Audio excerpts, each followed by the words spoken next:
Dear friends, ഇന്നത്തെ എപ്പിസോഡിൽ ഒരുപാട് NRIs കോമൺ ആയിട്ട് ചോദിക്കുന്ന ഒരു ഡൗട്ടിനെ കുറിച്ചാണ് ഡിസ്കസ് ചെയ്യുന്നത്. അത് ഫ്യൂച്ചർ ആൻഡ് ഓപ്ഷൻസിൽ ട്രേഡ് ചെയ്യാൻ പറ്റുമോ എന്നുള്ളൊരു ക്വസ്റ്റ്യൻ ആണ്. തീർച്ചയായും NRIസിന് അവർ NRO നോൺ PAs അക്കൗണ്ട് വഴിയാണ് ട്രേഡിംഗ് അക്കൗണ്ടും ഡിമാറ്റ് അക്കൗണ്ടും ഓപ്പൺ ചെയ്തതെങ്കിൽ ഫ്യൂച്ചേഴ്സ് ആൻഡ് ഓപ്ഷൻസിൽ ഇൻട്രാഡേ ചെയ്യാൻ സാധിക്കുന്നതാണ്. എന്നിരുന്നാലും എല്ലാ ബ്രോക്കേഴ്സും F&O സെഗ്മെന്റിൽ ഇൻട്രാഡേ അലോ ചെയ്യുന്നില്ല. ചില ബ്രോക്കേഴ്സ് ഡെലിവറി ബേസ് മാത്രമേ അലോ ചെയ്യുന്നുള്ളൂ. അപ്പോൾ നിങ്ങളുടെ എക്സിസ്റ്റിംഗ് ബ്രോക്കേഴ്സ് ഈ ഫെസിലിറ്റി കൊടുക്കുന്നുണ്ടോ എന്നറിയാൻ അവരോട് തന്നെ ചെക്ക് ചെയ്ത് നോക്കുക. ചില ബ്രോക്കേഴ്സ് അവരുടെ സെയിം പ്ലാറ്റ്ഫോമിൽ തന്നെ, അതായത് നിങ്ങളുടെ ഇക്വിറ്റി ഇൻവെസ്റ്റ്മെന്റ്, അതായത് സ്റ്റോക്ക് ഇൻവെസ്റ്റ്മെന്റ് ചെയ്യുന്ന അതേ പ്ലാറ്റ്ഫോമിൽ തന്നെ ഫ്യൂച്ചേഴ്സ് ആൻഡ് ഓപ്ഷൻ സെഗ്മെന്റും ട്രേഡ് ചെയ്യാൻ ഫെസിലിറ്റി കൊടുക്കുന്നുണ്ട്.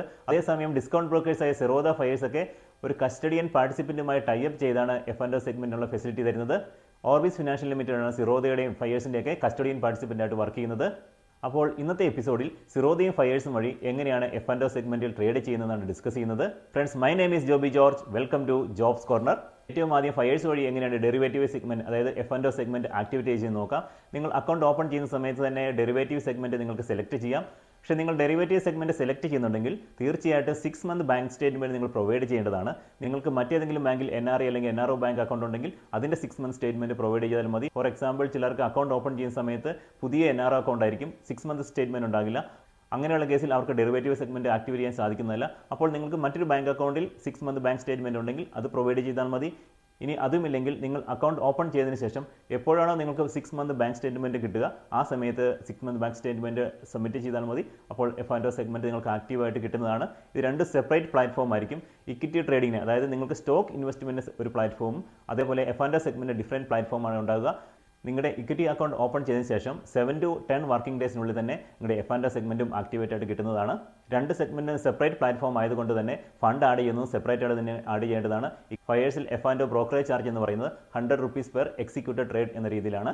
സിറോദയിൽ എങ്ങനെയാണ് F&O സെഗ്മെന്റ്, അതായത് ഡെറിവേറ്റീവ് സെഗ്മെന്റ് ആക്ടിവേറ്റ് ചെയ്ത് നോക്കാം. സിറോദയിൽ മറ്റ് ബ്രോക്കേഴ്സിനെ പോലെ രണ്ട് സെഗ്മെന്റ് നിങ്ങൾക്ക് ആക്ടിവേറ്റ് ചെയ്യാൻ സാധിക്കില്ല. ഒന്നെങ്കിൽ ഇക്വിറ്റി സെഗ്മെന്റ് അല്ലെങ്കിൽ F&O സെഗ്മെന്റ്, ഇതിലേതെങ്കിലും ഒന്ന് മാത്രമേ നിങ്ങൾക്ക് ആക്ടിവേറ്റ് ചെയ്യാൻ സാധിക്കുകയുള്ളൂ. നിങ്ങൾക്ക് സിറോദയിൽ എക്സിസ്റ്റിംഗ് ഡിമാറ്റ് അക്കൗണ്ട് ഉണ്ടെങ്കിൽ അതിലെ ഇക്വിറ്റി സെഗ്മെന്റ് നിങ്ങൾ ഡീആക്ടിവേറ്റ് ചെയ്യേണ്ടതാണ്. അതിൽ നിങ്ങൾക്ക് ഷെയറുകൾ ഉണ്ടെങ്കിൽ നിങ്ങൾ അത് സെല്ല് ചെയ്യുകയോ അല്ലെങ്കിൽ നിങ്ങളുടെ മറ്റു ഡിമാറ്റ് അക്കൗണ്ടിലേക്ക് ട്രാൻസ്ഫർ ചെയ്തതിന് ശേഷം ആ സെഗ്മെന്റ് ഡീആക്ടിവേറ്റ് ചെയ്യണം. അതിനുശേഷം ഓർബിസ് ഫിനാൻഷ്യലിൽ ഒരു ഇമെയിൽ അയച്ച് നിങ്ങളുടെ CP കോഡ് നിങ്ങൾക്ക് കിട്ടണം. ആ CP കോഡ് ലെറ്റർ സിറോദയ്ക്ക് ഇമെയിൽ ചെയ്ത് നിങ്ങളുടെ ഡെറിവേറ്റീവ് സെഗ്മെന്റ് ആക്ടിവേറ്റ് ചെയ്യാനുള്ള റിക്വസ്റ്റ് കൊടുത്തതിന് ശേഷം മാത്രമേ നിങ്ങളുടെ F&O സെഗ്മെന്റ് ഓപ്പൺ ആകുകയുള്ളൂ. സിറോദയിലും F&O ട്രേഡിന് ചാർജ് വരുന്നത് 100 rupees പെർ എക്സിക്യൂട്ടഡ് ഓർഡർ എന്ന രീതിയിലാണ്. അതേപോലെ നോട്ട് ചെയ്യേണ്ട മറ്റൊരു കാര്യം, റെസിഡന്റ് ഇന്ത്യൻസിനെ പോലെ NRIസിന് നിങ്ങളുടെ സ്റ്റോക്കുകൾ പ്ലെഡ്ജ് ചെയ്ത് F&O സെഗ്മെന്റിൽ ട്രേഡ് ചെയ്യാൻ സാധിക്കുന്നതല്ല. അപ്പോൾ കാര്യങ്ങൾ ഒരിക്കൽ കൂടി ചുരുക്കത്തിൽ പറയാം. നിങ്ങൾക്ക് ഫുൾ ടൈം ബ്രോക്കേഴ്സിലാണ് അക്കൗണ്ട് ഉള്ളതെങ്കിൽ most of the full time ബ്രോക്കേഴ്സും സെയിം പ്ലാറ്റ്ഫോമിൽ തന്നെ F&O സെഗ്മെന്റ് അലോ ചെയ്യുന്നതാണ്.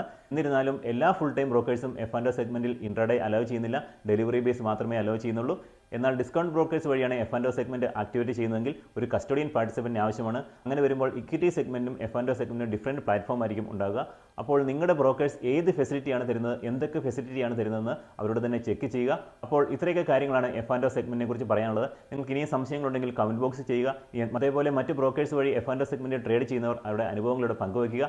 അപ്പോൾ ഇന്നത്തെ വീഡിയോ ഇഷ്ടപ്പെട്ടെങ്കിൽ ലൈക്ക് ചെയ്യുക, മറ്റുള്ളവർക്ക് ഉപകാരപ്പെട്ടേക്കാന്ന് തോന്നിയാൽ ഷെയർ ചെയ്യുക. അടുത്ത എപ്പിസോഡുമായി എത്രയും പെട്ടെന്ന് കാണാം. എല്ലാവർക്കും നന്ദി, നമസ്കാരം.